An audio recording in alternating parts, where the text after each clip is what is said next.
Our Father,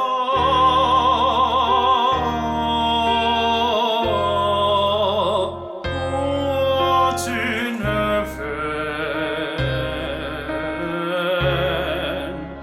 hallowed be thy name.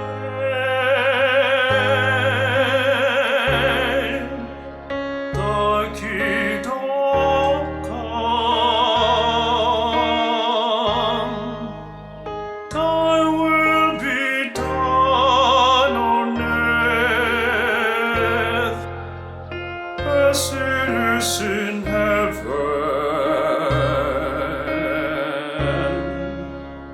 Give us this day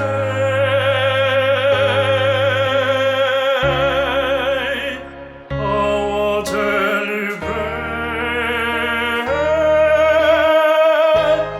and forgive us our trespasses, as we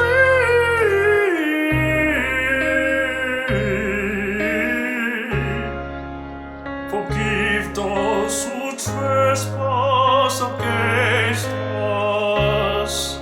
And lead us not into temptations, but deliver us from